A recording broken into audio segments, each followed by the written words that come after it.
নমস্কার। ভালো আছেন তো সবাই? হ্যাঁ হ্যাঁ, আমরা সবাই ভালো আছি। আপনি ভালো আছেন তো? আসুন আসুন স্যার, বসুন। আপনার জন্য তো সকাল থেকে আমরা অপেক্ষা করছি। প্রথমেই আমি আপনাদের কাছে ক্ষমা চেয়ে নিচ্ছি, কারণ আমার আসতে অনেক লেট হয়ে গেছে। আপনারা আমার জন্য অনেকক্ষণ ওয়েট করছেন। কি যে বলেন না স্যার, আপনার কাছে ভগবানের মতো। আপনি যদি না থাকতেন তাহলে হয়তো আমরা না খেতে পেয়ে মারা যেতাম।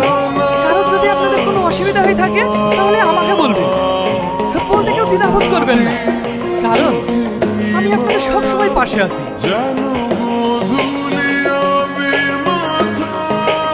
এই নাকি পাশে দাঁড়িয়ে আছে, এটা কে রে? এটা এটা আমার মেয়ে মাহি স্যার। ও, তাহলে এর কথাই বলছি। এই মাহি, এদিকে আয়। কিছু বলবেন স্যার? হাই হাই, বেশ বড় হয়ে গেছিস তো। কালকে তুই আমার বাড়িতে যাবি, তোকে একটা কাজ দেব, ইনকামও হবে, আবার পড়াশোনাটাও করতে পারবি। হ্যাঁ হ্যাঁ স্যার, ও অবশ্যই যাবে, আমি ওকে পাঠিয়ে দেবো। দেখলি তো যতীন, এমএলএ সাহেব আমাদের গ্রামে আসার সঙ্গে সঙ্গে সেলিমের মেয়ে একটা কাজ পেয়ে গেল। এমন ধরা এমএলএ আর কোথাও দেখতে পাবি বল?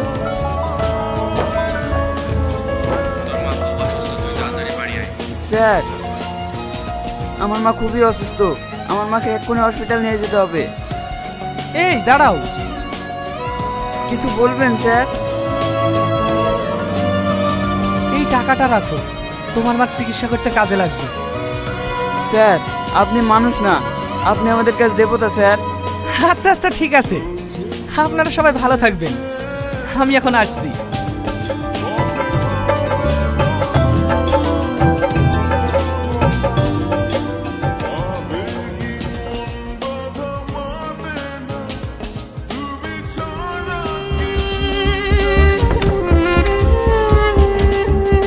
আরে মাহি, হাই আয় আয়, তোর জন্যই তো বসে আছি।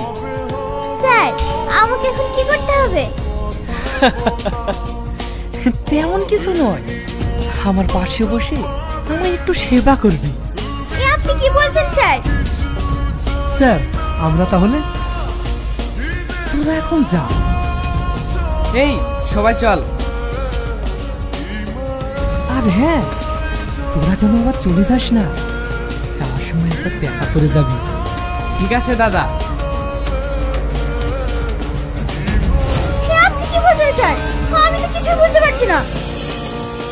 সব তোমাকে বুঝিয়ে বলছি, একটু ভেতরের দিকে চলো।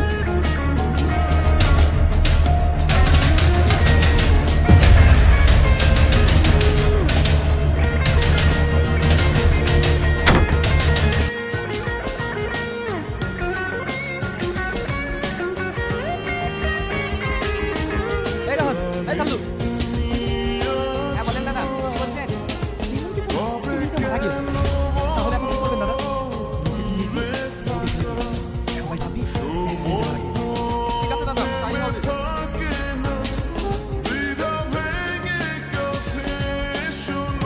দূরে যান না, এমনি দৌড়াচ্ছেন কেন? কি হয়েছে? দূরে যান না, এখানে দেখছেন আমরা একটা করে ফেলে দিয়েছি। দৌড় কি করলো? তুই ট্রেনে করে দিয়েছিস না? এখানে দিকে দিকে ফেলে দিয়েছে। এই তুই কি বলছিস? আর কথা বলিস না, ও মানুষ না, ও তোকে খুন করবে। তুই হচ্ছে আমাকে ছেড়ে দিলেও আমি ওকে ছাড়বো না। একদিন না একদিন আমি সত্যি মুখোশ করে দেবই। দূরে যান না। না, না, না, কিছু না।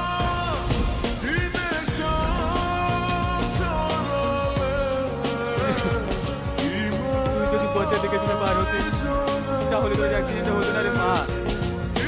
আমি এখন গাড়ি নিয়ে যাবো রে মা। তুই আমার একমাত্র মেয়ে ছিলি রে মা। তোকে নিয়ে আমার কত স্বপ্ন ছিল। কি করবে বলো? মেয়েটা কালকে আমার বাড়িতে কেমন হেসে খেলে বেড়াচ্ছে। আশা করি অ্যাক্সিডেন্ট করে মারা যাবে, আমি স্বপ্নেও কল্পনা করতে পারিনি। রাকেশ ভাই, এই টাকাটা কাছে রাখো, আরো যদি টাকা প্রয়োজন হয় আমাকে বলবে, আমি তোমাকে দেবো।